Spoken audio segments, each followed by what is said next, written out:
Lieutenant Joe Nunn is on alert.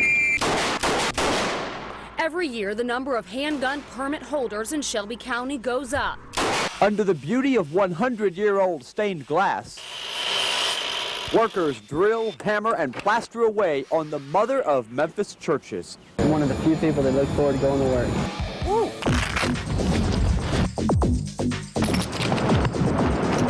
This is my weight line. I'm going to tie my weight line off to my weights here.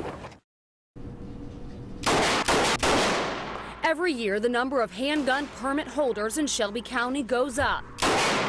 So Range USA instructor Michael Morrow says it's only fitting the law works with them. We're carrying the guns anyway. The state says that we are qualified to legally carry a firearm. Why limit more and more locations? It's just a burden on the shooters themselves. Consider the burden lifted by a new Senate bill which allows permit holders to carry their weapons in establishments that serve alcohol, as long as the carrier doesn't drink. Perry Hall owns Zinnies East and says that puts the burden on the owners. I prefer nobody come in here with a gun because there's no way I can regulate it. There's no way I can be sure that somebody has a permit when they come in. There's no way I can be sure that, I can make sure they don't have a drink if I know they have a permit, but no, that's a long process. Hall says he feels the government is once again legislating something it shouldn't, like smoking, which U of M Dean of Sociology, Dr. Jerome Blakemore, says doesn't make sense to get rid of one and allow the other. We've already banned cigarettes and bars, which really says that we have some sort of protective mechanisms that we think are important. I think not having guns is a more critical, important mechanism in terms of protection. But Morrow argues protection is why they carry, so leaving it outside defeats the point. We carry the weapons simply because we are in fear of our lives. When we get out into some of these strange places, you never know what's going to happen. But when mixing deadly force with an environment with alcohol, Hall says that's why he'd rather keep them out, because you never know. Hi, Mom. It's a unique job. Very few people do it, and I want to be one of those few people. Did you find a bucket in the foyer this morning? Tuesday, I got to go to work. But I look forward to going to work every day. I'm one of the few people that look forward to going to work. I was just looking for a manual labor job to put me through school so I can get my SEC license, and I found this job, jumping off of buildings, loved it and stuck with it ever since. This is my weight line. I'm going to tie my weight line off to my weights here, but I don't want my weights, I don't want that to be the only thing to hold me up, which is an air conditioning unit right over the side, right over the edge. Okay. And that's basically how it works.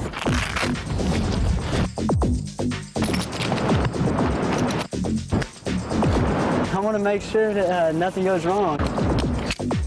This separates me from the ground. Important piece of equipment. Very important. You ever say any prayers? All the time. Every night, every morning. The window sunk in way behind the overhang, and so I have to pull myself to the window and hold myself there while I clean it. Believe it or not, I never get nervous up here. I'm just so used to it, it's just a job. Oh, it's a blast. I love it. Every day. Where else can you get paid just to hang around?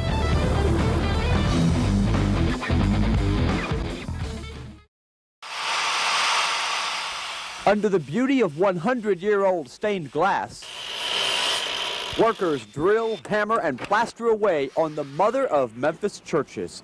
Well, this is kind of special because it's better than 100 years old. First United Methodist was chartered in 1826, 3 years before Memphis, and this building went up in 1890.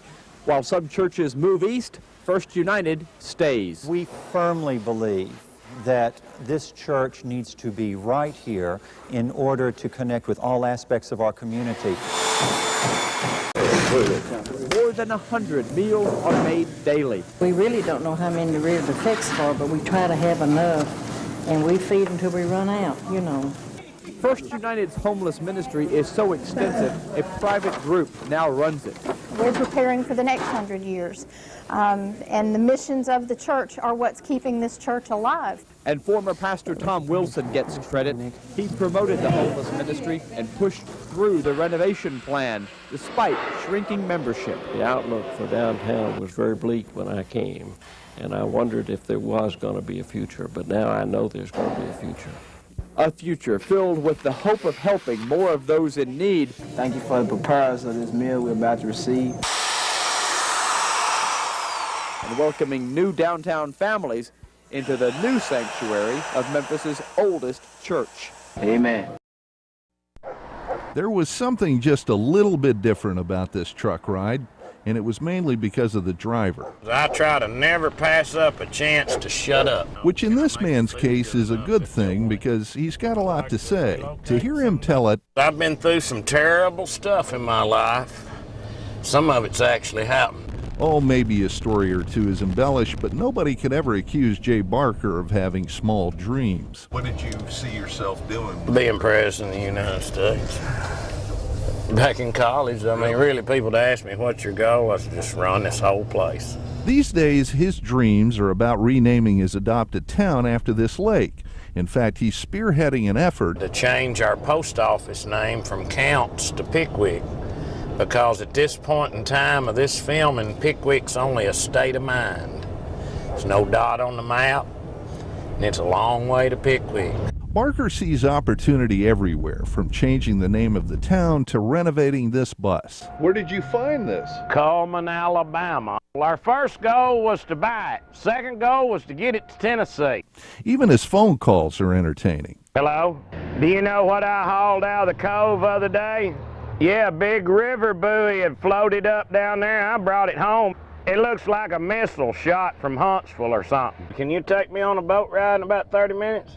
Many years ago, Barker was able to take an idea about starting a poster company and turn it into one of the greatest sales pitches of his career. The NFL met me in Memphis in the Hyatt Regency Hotel lobby. I didn't have enough money to buy a good suit, so I wore a fake Rolex, cowboy boots, and a blue jean jacket.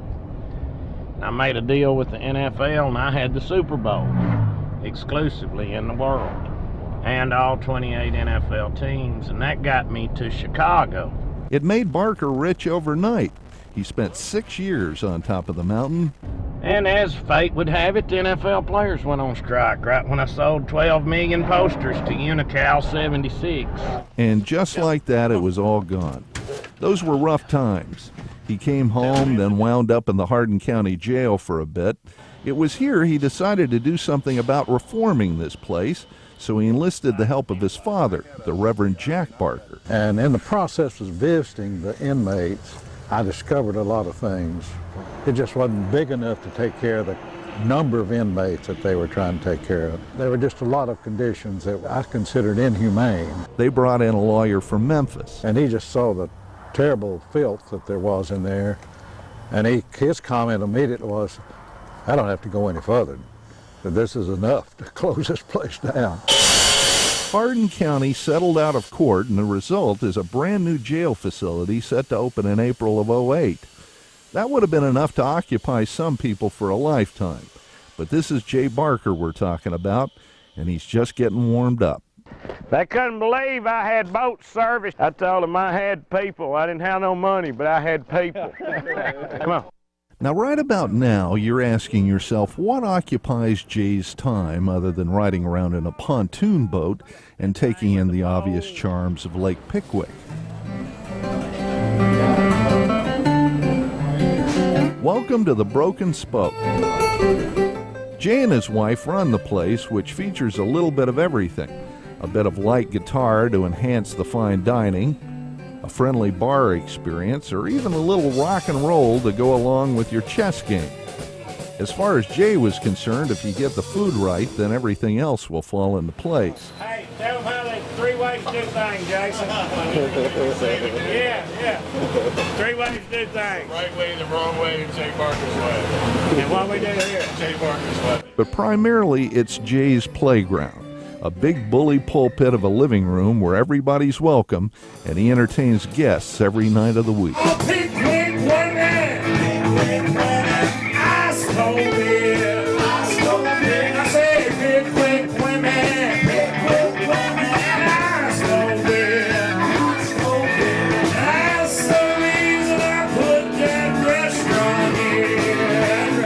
Yes, he's even recorded his own CD.